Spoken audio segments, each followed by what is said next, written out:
All right, welcome in to the Cappy Hour podcast. I'm here with my friend Carrie. Hey, what's up, Cappy? Hello, Carrie, who Hey. I also know from Reframe. It seems the majority of my guests have been from my original sober community of Reframe. And Carrie's still on there. I since migrated to another community, but keep in touch with all the original graduating class, as I like to call us, although some of us have more days than others, including Mhm. Carrie, who this just happens to be her 3-year soberversary, right? Yeah, Yeah. Congrats, congrats, thank you. congrats. Thank Let's you. start right in on that, Carrie. I think it's so far. I just hit my 1 year 2 weeks ago. Thank you very Congratulations. much. Thank you very much. My excuse, I should be right there with you, but I had that damn pizza shop. I know we all have our own triggers, but man, that was Yeah. a hell of a trigger for me, especially 50 yards from a liquor store. And it was crazy. So, I finally did what I preach, which is just eliminate your triggers if Mhm. possible. And, I made it through the last 5 or so months there, but eventually it was going to get to me again. I'll Yeah. say it. I don't think Yeah. I ever could have fully beat that thing, especially with that liquor store right there. But Yeah. anyway, how does it? So, yeah, I want to say, how's it feel? After mine, now hitting 1 year, I think a woman even shared. She's like, well, then what do you share next? Yeah. Year and a half. People share palindromes. So I don't know. I guess I have those to look forward to. But so, yeah, how did it?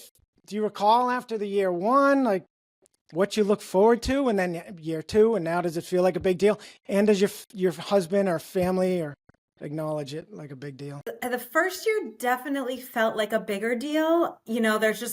There's so many firsts in that first year, the first holidays, the first vacation, the first etc. And then you get to 1 year and I almost feel like I cheated getting there because I didn't really have a rock bottom. This was the first time I ever actually tried to really quit drinking. So I felt almost like a little bit of imposter syndrome that first year, like that I didn't struggle as badly as others. But then year two felt good. Year one to year two was difficult for me. It just kind of felt like, well, now here I am. Year one was full of so much gratitude and so much pink cloud and so many firsts. And then year two was kind of like, okay. And I'll admit, I kind of fell off of my gratitude and my mindful walks. And that really affected my mental health and my uh, uh, just ability to find joy in the little things that I had experienced so much of in the first year. So, year two to three, I really tried to get back into the morning gratitude practice, the mindful walking, um, stopping and, really practicing mindfulness and really trying to like be in the moment and not be off thinking about all the other 10,000, things I need to do. So that was really my focus from year two to year three. Honestly, kind of forgot when I woke up this morning. I was just putzing around, making my coffee, and I was like, "Oh, it's today." Even I knew leading up to it, and then it wasn't the first thing I thought of when I woke up. Where, a year or two or three ago, all I thought about was not drinking today, not drinking today, and it gets to this point, and this is just my life now. It's not something that I think of daily anymore. So yeah, And has your husband said anything? Does he even know? he Should he have knows. known? It's He not like a knows. true anniversary, right? Where he's in trouble.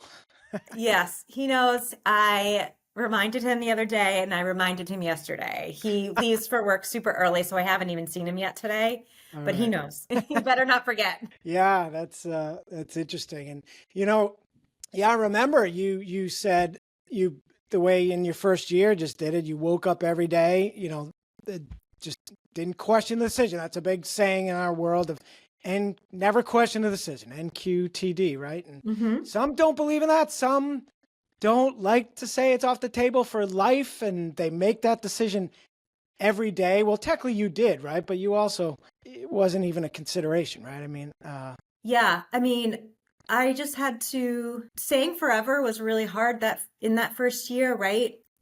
but you get to this point and it's just not even something I think about anymore. I don't think about drinking. I don't think about not drinking. I mean, I do, but I don't. You know what I mean? It's hard to explain. It's like that first year, it's just like, the weekend, every weekend was coming and you're constantly having to do the work leading up to every weekend. What am I going to do instead? Do I have my NA drinks? When are the meetings? And now it's like, it's not, drinking isn't a tool in my toolbox anymore. So yeah, it's Oh, just so freeing to not even be thinking about not thinking about it, if that makes any sense. yeah, I love that. And I love that drinking is not a toolbox. I never thought of it that way because, from being in a community, we've gained so many tools to improve our coping skills. It goes right in line with I say. It's just with what I say, just it's anything but booze. Oh, help me get through. My accountability partner, Mhm. Mom, and I came up with that, just anything but booze. So yeah, it's off the table as a tool, and that is a big one, just drinking off the table. Yeah. My mother recently, I told her, we have to talk about coffee, that I was trying to not necessarily give it up entirely, but I was finding I was using it as a crutch, almost similar to alcohol. So she took, a lot of people have taken it that I was trying to give it up. And my mother said, haven't you heard you only have so much willpower? And I said, no, it's going to, never want to sound sober or snobby, but I was like, oh, that's so cute. You think I'm using willpower not to drink? I was like, Right. no, Yeah. not at all. I have no Right. temptation to drink. I mean, none. Right. That doesn't mean I'm not staying vigilant. I'm still doing the work every day, but I don't need any willpower, even if I'm around people drinking Right. That's awesome. to not drink. Yeah, yeah. So, What'd you do to but celebrate your 1 year? well, coincidentally, I had a new mattress delivered that day, so I Mm. called that my reward, even though I technically needed it. But still, that made me feel better about. I shelled out for a Sleep Number mattress, although I did get a Nice. good deal on it, good sale. Nice. But and I gave 8 acceptance speeches. Well, in the course of 3 days. So yeah, I came up with that term pretty early on. The beginning and the end for me is I actually started reading Laura McCowan's book, We Are the Luckiest, and I'm in her community, the Luckiest Mhm. Club. And Mhm. and so I started reading that last a year plus ago, December. And then I finally started clearing my day count in February, and then I'd slip a few times. And then finally, unexpectedly, on her call, March 18th, 2 days after St. Patrick's Day, I declared my final day too. I said, Laura, I said I'd never declare my final day count I'd never declare my day count to you unless it was going to be my final one. So I'm going to call it right now. And I came up with the concept of giving acceptance speeches. What I really want to do is get to day 9 so I could declare it on her call. But Mhm. every day I started sharing, a guy came up with a great concept, 30 for 30, share every day for 30 days. Mhm. And I kind of did that unofficially. And then a couple weeks in, it hit me to call them acceptance speeches. I love it. And so I started giving daily acceptance speeches. And then, yeah, I gave 8-year acceptance speeches. And then the best, on the day after, they have a 1-year meeting. So where you anyone can attend and anyone can actually speak at the end if there's room, but Mhm. only the initial people that can speak have to have at least 1 year, Mhm. which is funny because Reframe, and I don't know if they've added, they had a 90 or 100 days. Was it 90 days, right? You needed at least to Yeah, speak. they have a 1 year meeting and a 6 month meeting now. Oh, they do. Okay, yeah. Mhm. So yeah, I think the 90 was the big one for us, and we were all so Yeah. new. So it was Yeah. like getting to 90 seemed so tough. And I only made it once. I made it got to speak on a 91 time. And then I didn't slip immediately after, but then I didn't end up being able to share on that call. And I made it like, I don't know, 150 days, and I got out of community. And that's what led to me kind of giving in at the pizza shop. I was only really half-assing the work back then. That was the only way I was going to beat it at that pizza shop, was to fully ass the work, which is what I finally started doing. Yeah. Yeah. But, yeah, Good. but rewards are key. I mean, Yeah. I don't know if I'll do any more after that. I mean, do you ever even think of that concept of rewarding yourself. Well, what your 3 year? For Yeah. sure. My Yeah. therapist was like, I think that you really need to give yourself a big reward for 3 years. She's like, because that's a really big deal. So this is not really sexy and exciting, but I got my car detailed because Oh, I have two young that, kids and it's a dog and it's never been done. It's like I've had the car for 6 years. So I had them come last Friday. They were here for 6 hours and my car is completely clean now. It's like a brand new car. So that was my reward. wow. Yeah. 6 hours. No, that is very sexy. There's nothing like a good detail. I've only done it once myself a couple years ago. And it's because I drove by a place every day going to the pizza shop. And Yeah. So I worth don't it. view it. It also never seemed like a good time, like the golf season, then the winter. Hmm. So Hmm. yeah, I finally just bit the bullet. Yeah. It must have felt so good, right? It does. And then I'm like, no snacks in here. No one's allowed to be in my car. Just gonna say, are you vowing to keep it clean? Yes. Yes. So, That is awesome. Yeah. Yeah. Rewards are key. I don't think it's talked about, especially in the first year. My big thing, I signed up for float therapy sessions, those 90-minute floats. So I signed up for like a 4-pack and have you done it? I did. I ended up using finally all four. It was, Did you like it? I did. I did. My first one was probably the best. I luckily went when I hadn't drank much coffee. And so I was extremely relaxed and it was Yeah. great. And, but then the next two, I don't know. Well, I have developed more and more of a coffee addiction. And so the last time I vowed, don't drink much coffee and even don't drink a lot of water if you're going to make that full 90 minutes. So I don't know. I never hit that same relaxation level. The first time I fell asleep. I was super relaxed. I think I've just gotten too much energy now, too much sober energy is Yeah. I have going right now. So yeah, have Yeah. you done it? I haven't done it. I want to do it, but I didn't realize 90 minutes. I don't know how to clear my mind for 90 minutes. Yeah, I mean, it's really just a glorified bath, which I love. I don't take them often, but I love as a runner, especially in the winter. I'd love coming Yeah. into a warm Do bath. you listen to anything? Or are you just supposed to be silent? No, good. They do have optional music, like Okay. almost like spa type of music that they Sure. can pipe in. And I was torn, but in the end, I um I didn't go with that. They give you earplugs, and I think more so you don't get that salt water in your ears. But I love having earplugs in. When I wake up in the middle of the night, I put them in. It really helps me get back to sleep. They say it's like you're in the womb. So yeah, it's funny because I'm a white noiser.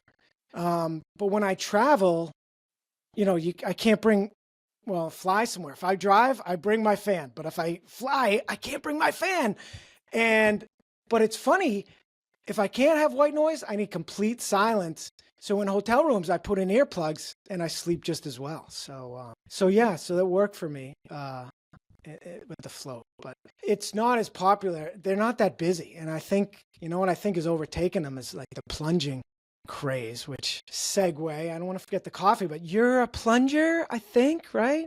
No, no, not No? regularly. My boss is a plunger, and so we have a plunge at my other office, which is I only go to about once a week. I tried to do it, but especially in the winter, no. And that plunge is in the 40 degrees. And actually, I've been listening to some research, and really women only need to be plunging at like 55 or 60 degrees. So a cold shower is probably better, but no, I'm not a plunger. All right. Yeah. I totally thought I remembered you. No, I've tried it and I used to Yeah. yeah, but no, not anymore. All It's too right. cold. Yeah, and that's interesting you mentioned the temperature because I don't know if I ever would have thought of this, but my buddy is out in Westminster, Mass. I'm in Mass, Carrie's in New Hampshire, and his water.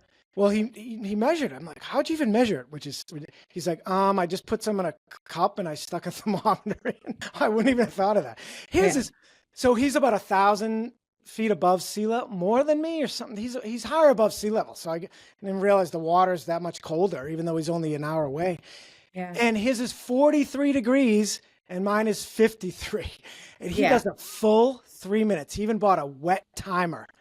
And I'm like, dude, it blows my mind. Yeah. Do you plunge too? No, so I've never done a plunge. I do, thanks to his inspiration.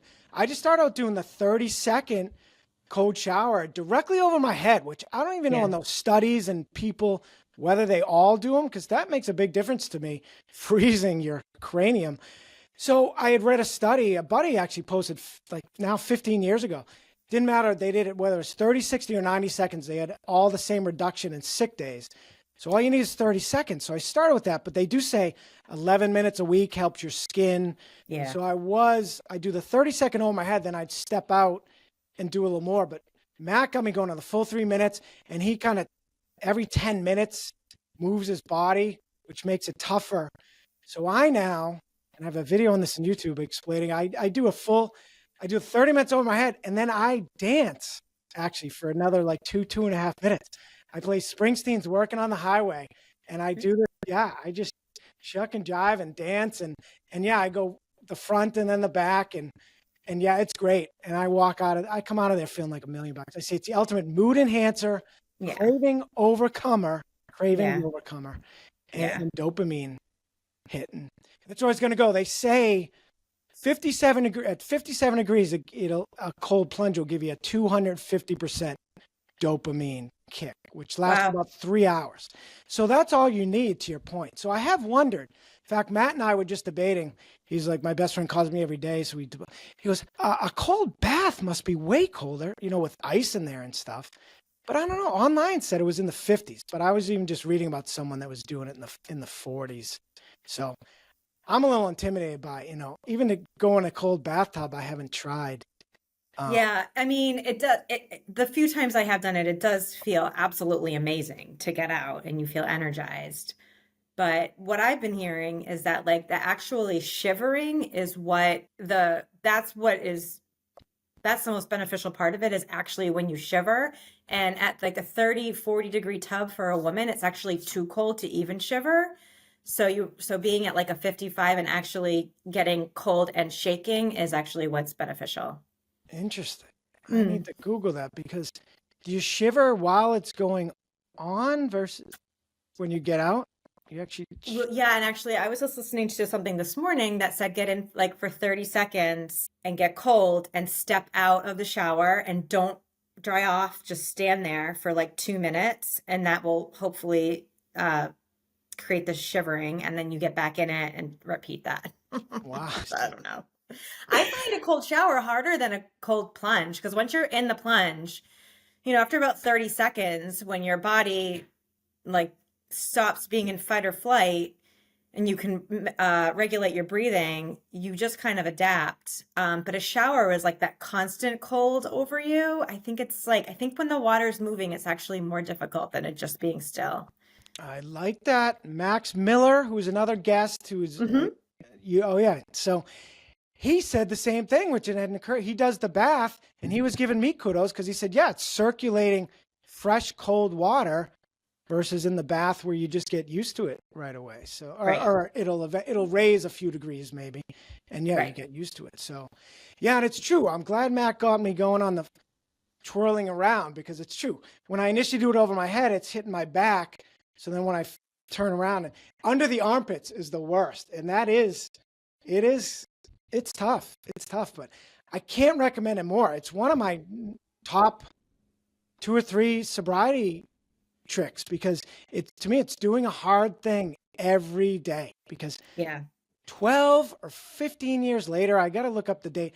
I've been doing this. I still dread it every time. And I hate to say it to people. Yeah, it's like doing work. It's actually just like sharing, and I've gotten way more accustomed to sharing, but I used to wake up, Gary, at Reefer and be like, oh, I got to share on this 8 a.m. call. Like it was going to a job. And now I'm like, oh, I got to go shower. And then I've got this warm water cascading over me and going, I can't believe I'm about to do it to myself. And then, yeah, I reach around and I turn that thing to cold, but it only takes 10 seconds. And then I'm Yeah. over it. Although Yeah. when I'm doing that twirl, I mean, I still can't wait to be done, honestly. But it feels so good every time. No matter what kind of mood I'm in, it just gets me going. especially in the Yeah. morning. It gets my day going every Yeah. time. So, yeah, I think it's a huge, All huge right. thing. Maybe you're motivating me to give it another shot in the shower. I hope so. Koki said the same thing. That's a reframe. Yep, I need to check in with her. She said she was going to try it last week. She also, like most of us, are trying to cut down on coffee. She talked about, I don't like saying this cup of coffee. I need this coffee to make my morning, and I said it's true. And the same thing, people drink it for energy. Doing 20 jumping jacks and drinking water will give you more sustained morning energy. I'm not saying I do that but I don't drink coffee for the energy. I just drink it as a something that, I don't know, pass the time, or I don't know. I still feel like it's going to motivate me to work harder. Yeah. And I look forward, like at night, I look really forward to my morning cup of coffee. And to be 100% transparent, I more use coffee as a delivery mechanism for like a caramel oat creamer. I don't really enjoy coffee that much, but I think I'm becoming like a little bit, it's like a sugar addiction, I think, because I've had 4 cups today. Now, if I go to my office, I have 2. Like 2 has been like my normal amount of coffee, but just this past month, for whatever reason, especially if I work from home, I'll have like 3. And next thing I know, it's at noon. I'm like, oh, a nice hot cup of coffee would be nice. And I have a 4th cup of coffee. So much. I know. I really need to get back to just 2 cups or throw in some half calf in there or something. Well, all right. That was my next question. But by the way, good thing I wasn't drinking when you said your delivery mechanism for your creamer. That's hysterical. But I do drink half calf. I do the Starbucks K-Cups half calf. So I don't even feel the caffeine. I mean, I don't either. Right. I don't either. It's just the ritual that I enjoy. But, Warm, caramel yeah. flavored. And what kind? And do you do the K-Cups, or what do you do? Yeah, I use a Keurig. Right. Have you considered a French press? No, I haven't considered French press. Yeah, I only asked. My brother works at a nice farm-to-table restaurant. They bring this fancy little mini French press thing right to your table. It's so cool, and I've heard people tout that. And I've said that as a sobriety trick. Max and I think talked about it. He loves coffee, and I didn't do this, but I kind of wish I did get one of those fancy machines that does espresso and cappuccino and all that stuff. Right? Get obsessed with another Yeah. beverage, because I do think Yeah. in a lot of ways we're more beverageaholics as much as alcoholics, which we can. Yeah, because I also drink an obscene amount of seltzer water. Yep, I drink. I remember someone posting that we always have at least 3 beverages. I have still water, I have sparkling water, I have coffee, Yes. and minimum. Yes. I'll even tell you something I think you'll appreciate. I like kombucha. hmm I look at it. I won't drink it. It's I think it'd be a good coffee alternative. It's like a special occasion thing to me, almost like when I have company or if I'm really challenged. Like I went to my college reunion a year and a half or so ago. I filled 2 little mini Gatorade bottles with kombucha. It was funny. It was like the old days of putting wine in bottles. And I brought kombucha because it was at a brewery and I knew they wouldn't have a lot of NA options. Yeah. But that's how I associate it. So I have these huge bottles of kombucha that have been there for years, actually. And I don't know. I drank a ton of kombucha when I first stopped drinking. That was like Yeah. my replacement drink. And there's a lot of sugar in some of them, and I like the flavors. So I would mix it with just like a sparkling water just to kind of cut out the sweetness. I haven't had kombucha in probably a year at this point. It just kind of fell off my radar. Yeah. Yeah. Interesting. Yeah. I totally forget. At least when I have dates over, I have still single for life probably, and I have dinner dates over, and when they drink, I have no issue. By the way, I buy it for them. Recently, I had a date. She drank half a bottle of wine. It was a nice bottle. I intended to give my mother before I am mom, and it was great though. It prevented me. In fact, this is funny. I bury it. I feel no threat of drinking, but I still don't want to look at it. I consider it the Yeah. enemy. Yeah. Even NA beers, I love to drink in bars. I don't really drink at home, but occasionally if a date is here. But I put them under my sink because I don't even want to look at Yeah. the enemy. Yeah. I had my husband get a bottle of wine for our next door neighbor for Christmas. And I said, can you please pick up a bottle of wine? Because that is one thing that I cannot be around. And I came home and it was on the kitchen counter and I completely lost my shit. I was like, that can't be in my line of sight. And he was like, whoa, whoa. And I was like, red wine, it just can't be in my sight. So anything else doesn't bother me at all, but red wine is still a little bit of romanticism of it for me Wow. When was that? at Christmas. Yeah. So this is good for people to know because it's funny that even it's sort of like you said, how you don't think about drinking, but you think about it or something like that. It still is part of our lives on occasion or On whatever. occasion, I'll tell you a story, and it was a year ago. It was right before my 2 years, and we took the kids to Great Wolf Lodge. And when we went to go into our room, when we first walked into the room, I had the immediate thought of like, oh, now I have a drink because that's always what I would do. You walk into a hotel room, like for a wedding, for a vacation, it's time to start drinking. And that thought caught me completely off guard because I wasn't intending to drink. I wasn't missing out, feeling like I was missing out on drinking there, but it was just like the clue or the trigger immediate, and it came out of nowhere. Came out of nowhere. I guess similarly to seeing that bottle of wine, just like that little addict is still up there somewhere, it's Yep. still there. Yeah. Hey, So it's there for life. I say yeah, that is, I've always defined our disorder as we have a voice that is the voice of the neural pathway that's so ingrained that thinks drinking is the answer to everything.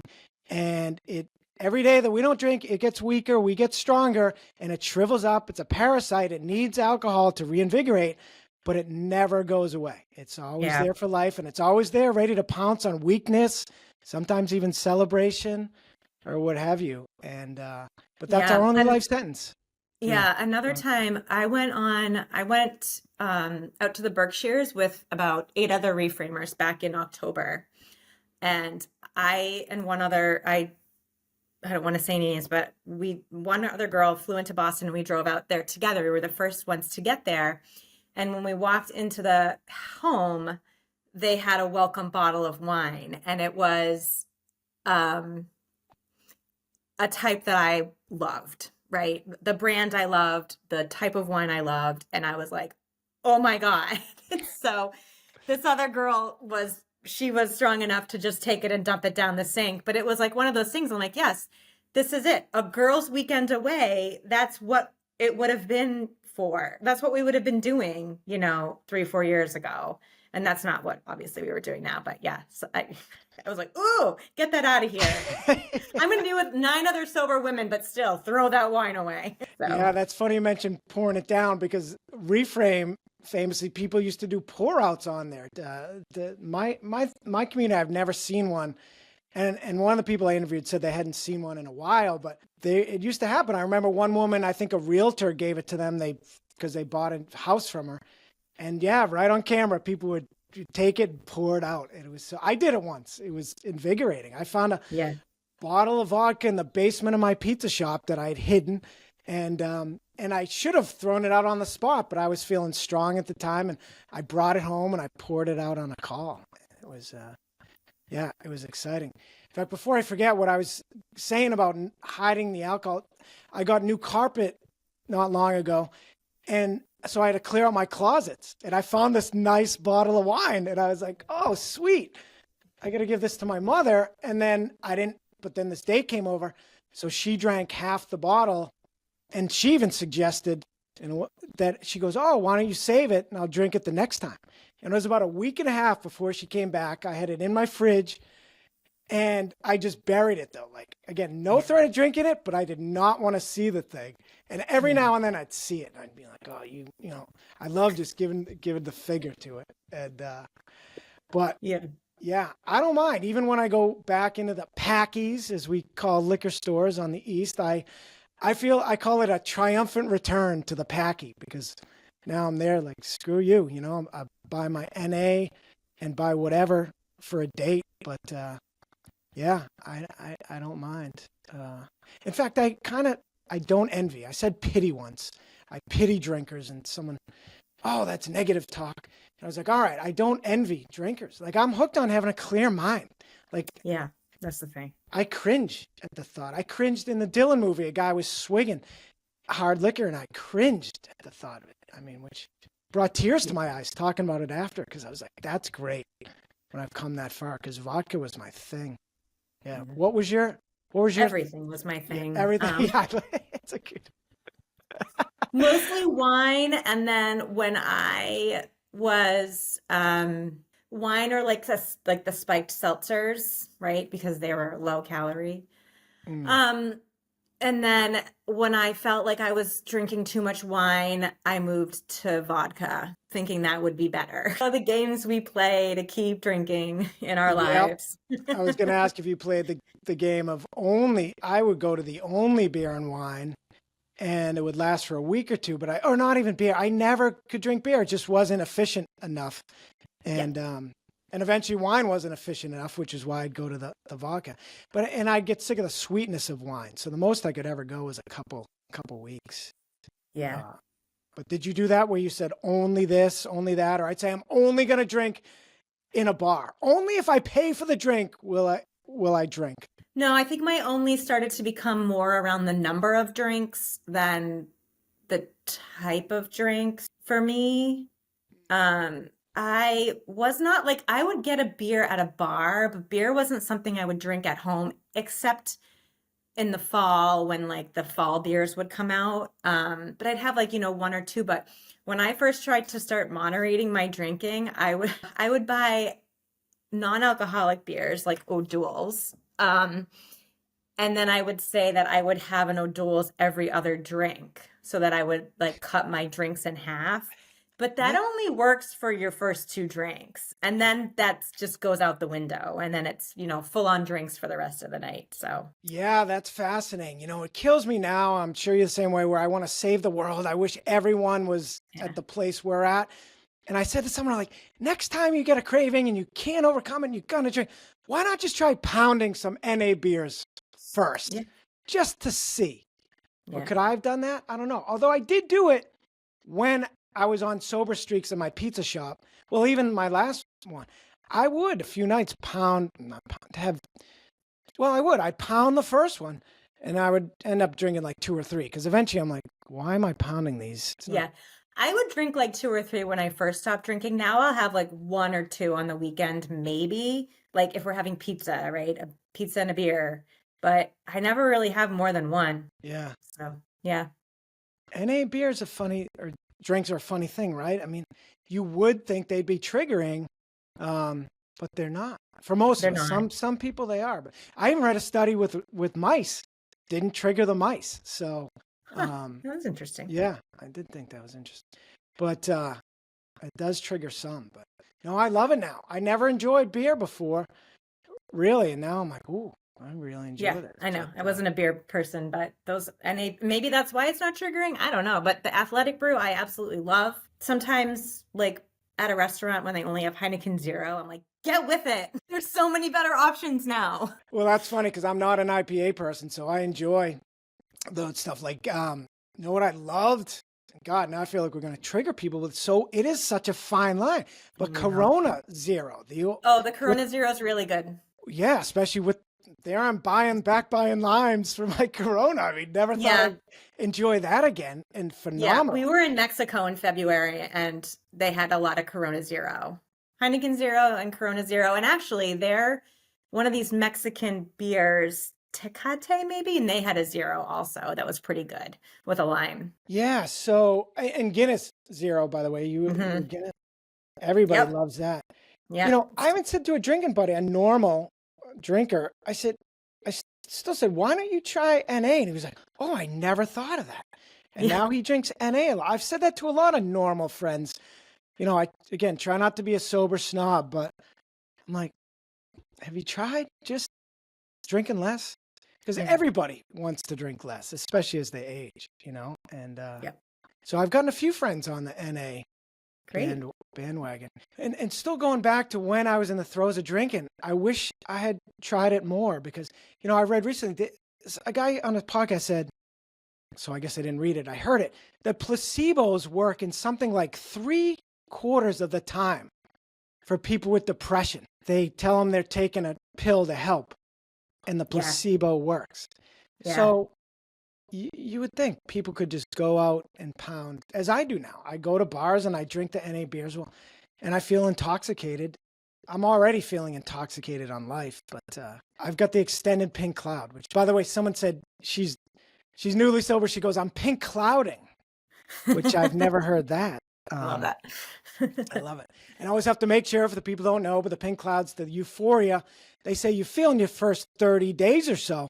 But for me, because I'm still doing hard things sober every day, including that cold shower, I say I'm a dopamine fiend now, and that's a big key to getting over this. You have to replace the artificial dopamine hits with natural ones. And Right. And yeah. So are you where are you on the pink cloud intoxicated on life scale? I don't know. It's a great question. I was so pink cloud my first few months. I get little hints of it, like when we were on vacation in Mexico, like I said, just not having alcohol be any priority just felt so good. So, and just being able to just be with my kids and be enjoying what we're doing and not constantly thinking, that was our first really big vacation. And not having that cloud of, but when do we get to drink, was just like that. Those moments are what kind of put me back into like a pink cloud. Like, wow, like life is really fun. And most of the time when things are going well, like when you're not drinking, like when you're actually just living life, like it's really great, just there's a lot of fun things to do without alcohol being front and center, which it always was for me, no matter what I was doing. So, yeah. Yeah, I agree. And connection, deeper conversations and connections. It's so great. I say, or we say in my community, we are the luckiest, named after the book. And one of them is, I don't know if I ever would have had a deep conversation in my life if it hadn't been for this little problem and getting help and joining a sober community. I say it's like group therapy that I never would have joined otherwise. Yeah. It's so great. It's I'm even trying to educate my mother now, on my Irish mother, on what deep conversations are. And I said at minimum they're talking about your problems, so you could start there, but there's so many more things. I have all these high level debates now, which I'd love to even have with you when we have more time. But and it's helping. She was a social media holdout, but she joined Instagram a couple years ago finally, and she loves the inspirational quotes. She sends me at least like one a day, and has even started kind of sharing with me. And she had the cold Irish parents that just told her to deal with her problems herself, and she shared. She was crying. They'd say, "Oh, I'll give you something to cry about," which we've all heard, but that's crazy, right? I mean, but good segue, because you are Irish as well, right? And I wanted to, it's going to be a long lead in. I'll try to make it short, but I remembered Koki. So again, our friend from Reframe, I talked about how all the cousins on my Irish side, there's 9 of us, 7 of us are either in the program or should be. The only 2 that aren't are my brother and sister. And I take completely after the Irish side, like 99%, and they take completely after the Italian side. And that doesn't mean hard and fast. Only Irish have problems and Italian don't. Right. But in my family, they don't. My father can take or leave drinking. He'll have a Bloody Mary at breakfast and not drink the rest of the day. And same with his parents. And then mine, the other side. So I said to Koki, I go, for example, my sister hasn't drank barely since college, and my brother has a full bar at his house, and which we can't have. And Koki actually said she can. She says hard liquor doesn't trigger her at all. I never got to circle back, but I need to be like, so you can have a full bar in your place? And so But anyway, that is all to say. Do you have a similar story with Irish cousins, Irish family? I mean, how would you I describe it? would say that yes, um, there's a lot of addiction on the Irish side of my family, actually on both sides of my family, on my mother's side and my father's side. What's the other Well, I ethnicity don't in that? actually know my mom, maybe like English, French Canadian. I actually found out Katie's actually the one that told me that we thought we were like really Irish, but we actually are more Polish. And when I learned that, it was like, oh, my entire identity has been taken away. I thought I was Irish all this time and so proud to be it, you know? I'll tell you what, though, my husband and I went to Ireland for our first anniversary, which would have been like, I don't know, 15 years ago now. And I really want to go back because we pretty much just drank our way through Ireland. You know, and it's a beautiful country and we had great weather and we did some stuff, but I don't remember a lot of that trip and it's really sad. You know, we spent a lot of time in the pubs. Um so I'd like to go back sober and actually like see the landscape. Yeah, But and I yeah. should say a good reminder. So Katie, who you just referenced, is your first cousin, right? Mhm. And she's a good friend of mine. So when Carrie was on and I were on Reframe, Carrie reached out to me. I don't know if you just it didn't. I think you just said, "Hey, I think you went to my cousin's wedding," right? Yeah, so I heard you speak for the first time, I think, and your name was Cappy. I was like, this guy's definitely from Boston. So, but then I saw somehow I knew your full name. You must have had your name on there. And so I threw you into Facebook because I recognized the name and I thought I went to high school with you. So when I threw you onto Facebook, I Oh, was that's like, oh, and I saw mutual friends. And I'm like, Katie. I'm like, oh, like a legit mutual friend with Katie, not just like an acquaintance. Like you have a lot of stuff together. So then I just was like, I think you know my cousin. Yep. Yeah. Really good friend of mine. And my favorite thing ever is she says, so I'm like, Katie, guess who I'm friends with? And she goes, I told her and she goes, what do you guys talk about? And I said, what else? Drinking. Or more so not drinking. Not drinking. Yeah. And my buddy Matt again says, he thinks the sobriety calls, he's like, what? Why are you still on those? Which I said to you initially when you hit around your year mark. And he's like, that's so unhealthy to just talk about not drinking all day. And I did a video how important it is to change your identity to a non-drinker. And he said, that is so, that'll lead to relapse. And he's not one of us, but his wife, who has seemed to agree as well. And she just happened to be, lucky. She did a lot of reading on her own, and then she just happened to open a yoga practice and busy with 4 kids. And that's if you stay busy and you do hard things sober on your own, you can kind of do this on your own. But for most of us, we need the community. Yeah. And I said, we don't. Drinking's only a small fraction of what we really talk about. We're working on our problems and make ourselves better people. And like they say, drinking, what I say, there's the symptom and there's all the reasons behind it. Yeah. I mean, we have a legitimate disorder that has to do with our brain wiring, but it's also our problems that exacerbate it. Right. So yeah, I get it now. I'm still hooked on calls. I said early on, drinking was my kryptonite and sharing is my new elixir. Kevin from Reframe loved that. And yeah, attending calls and sharing became an addiction. And I shared twice yesterday. I'm over a year. I plan to never drink again, but I still love the community, and I also love helping. One was a newcomers call, and I Yeah. loved speaking on that. But so Yeah. I remember asking you. I said, "Why are you still hitting calls after your first year?" I'm like, "Isn't?"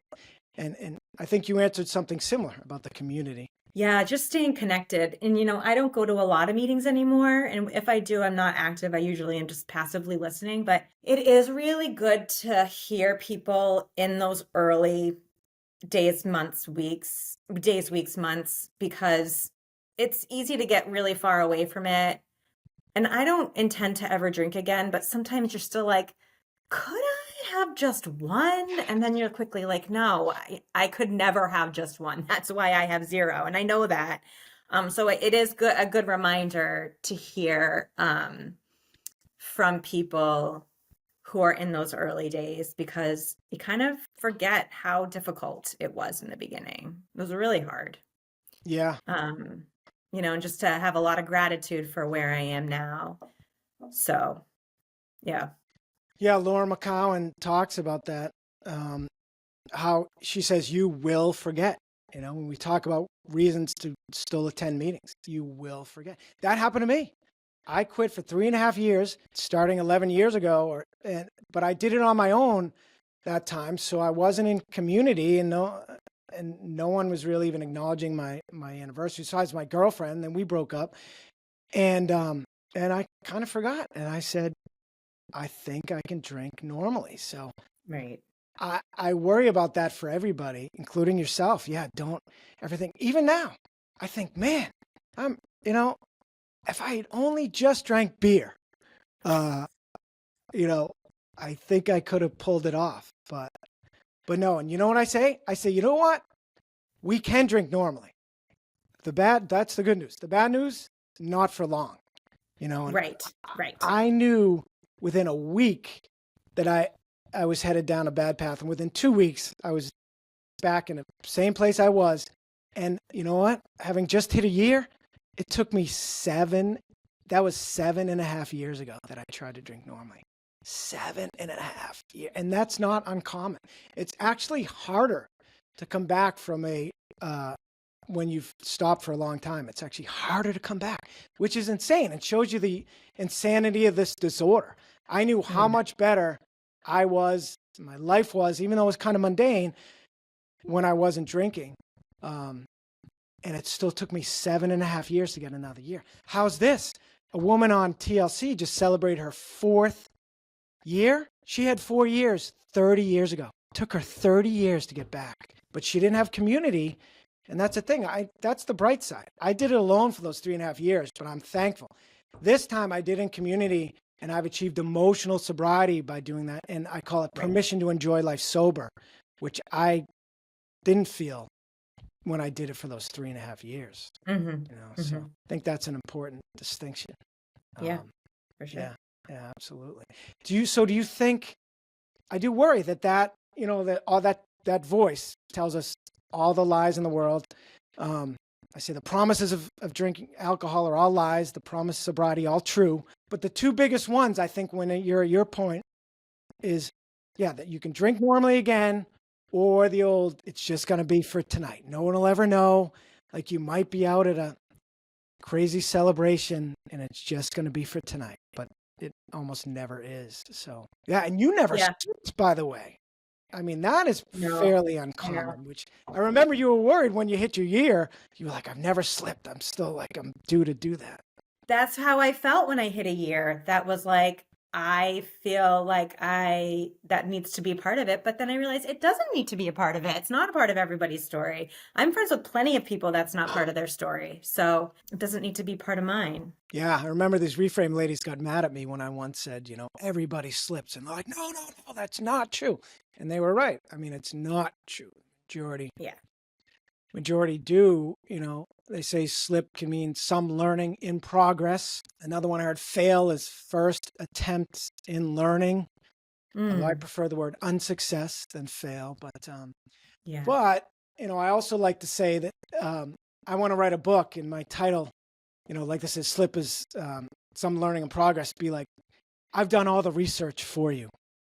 It's going to be my subtitle because it's your lives are so much better. The sooner you start, and I remember you saying that. I think it was the last podcast I heard you on was about having someone heard you're hopeful when someone hears your story or if you had heard someone similar to you that maybe you would have stopped even sooner, right? I do wish I stopped sooner, but I'm just grateful that I stopped when I did, I mean, I'm glad I'm not still drinking now, and I'm glad my kids aren't seeing me like that anymore, Yeah. Yeah. And speaking of the kids, I know you said how much a better mother it made you, and you even talked about how when you were putting them to bed, you were like rushing it. Couldn't wait for it to be done to get back to drinking, right? but Yeah. certainly not anymore, right? No. No. Yeah, it's crazy. I think the only other reason that drinking hits me now and then is the whole sabotage. The self-sabotage thing used to be big for me. I feel like that voice has gotten quieter every day as well, but I do think, yeah, I could throw my whole life out the window right now just by drinking for one, not even just a sip. I've learned a sip will just trigger that voice, Yeah. and it'll come back with a vengeance. Yeah, it's crazy. And what about drinking? Oh, I want to circle on drinking in what now if there was a bar in your hotel room? Would you care? What would you do? Or have you had that happen? I'm trying to remember. I think the first hotel room I stayed in was very early on. It was at like 42 days, I remember. And I don't recall. It was a Four Seasons. I was on a work trip and I remember checking in but I was very prepared for this moment when we checked in and they said, "Do you want a glass of champagne?" I knew that was going to happen and I was able to say no. I don't remember if there was a bar in there.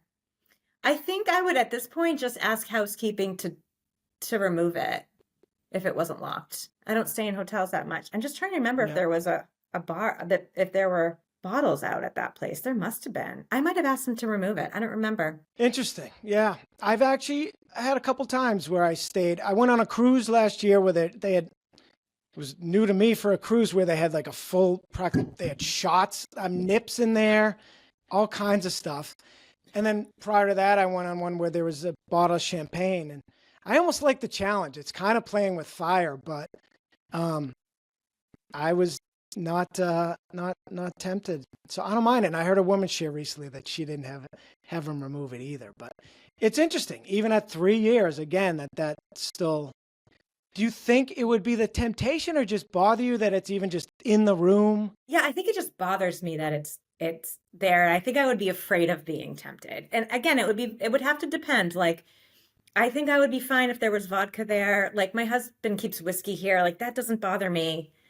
But if there was a bottle of red wine, I would just need it to go. Because that, like I said, I can still romanticize that a little bit. Yeah. Okay. So Yeah, that's interesting. And I meant to say back to Koki, and I do need to clarify with her, but I think like I said, she can handle even having hard liquor at open bar. It's only wine is her only trigger. So that still just blows my mind that could be the case. But yeah, and romanticizing is, I say this like an abusive relationship where we just remember, you romanticize, you remember only the good parts, and then you go back and then still, as bad as it is. yeah, I think, could I just like sipping on a nice glass of red wine? I don't want to trigger anyone, but I will probably. Sipping on a nice glass of red wine would be like so nice. And then I have to remember, like, that's not how I drank red wine. How I drank red wine was I would pour a glass, drink half of it, go into the kitchen, turn on the water so my husband couldn't hear me topping off my glass. And that's how I drank red wine. So that's what I need to remember, Yeah, that's funny. And I promised we'd end for you at the top of the hour, but next I've got a million more things. Don't think. Yeah, I'd love to come back. I do have to scoot off to work, but yeah. Absolutely. And I want to talk about, the games we played, because I heard a good one a woman said about her wine. And I just want to finish on something you just said, but I can't remember it. I'll think of it for the next time. But yeah, we've got a ton of other stuff. So, okay, Carrie, great to catch up. And I'll end with this. It wasn't what I was going to say, but isn't it so funny that we can talk, as I've done with my previous guests, like we were lifelong friends. I know. Who would ever think you could make lifelong friends that felt like they were lifelong friends at our advanced ages? And that's but that's what it's like in a sober community. And it's amazing. Yeah. So, yeah. All right. Great stuff. Thanks, Carrie. Good to see you. All right. See you next time. Take care. All right. Bye. Okay. Thanks for listening and or watching. I watched this back and I loved the part where she says she uses coffee as a delivery mechanism for her caramel oat creamer. So funny. And that she doesn't really enjoy coffee that much. And in her case, she thinks it's maybe part of a sugar addiction. In my case, I don't enjoy it that much. It's almost a productivity addiction, at least in my head. It's so silly. In this video, I talk about recommending to people in early sobriety to make it a hobby, get a nice coffee machine, become a connoisseur.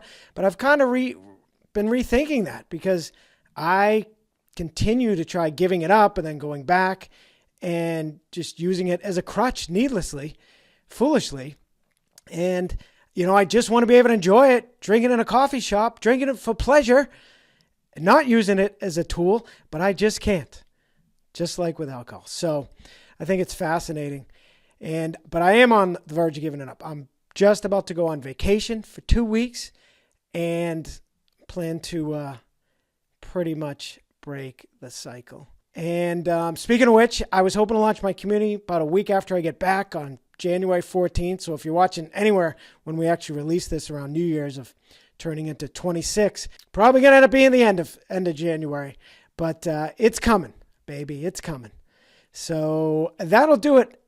I started saying at the end, please like, share, subscribe. That's really on YouTube, on Spotify and Apple. Certainly subscribing so you get the episodes is great, but also you just giving it a rating. I never realized how simple that is. I'm embarrassed to say all the other podcasts I've watched, I've never rated. It takes 2 seconds on Spotify or Apple. Spotify's even easier. You can't miss it right on the main, logo, main page of the podcast. On Apple, you just have to be on the main podcast page and just scroll down to the reviews. And then you can just put in a rating. And then if you're really a saint, you could actually write a review, which would be so greatly appreciated and helps this get propagated. So that'll do it. As always, stronger, sober. Peace.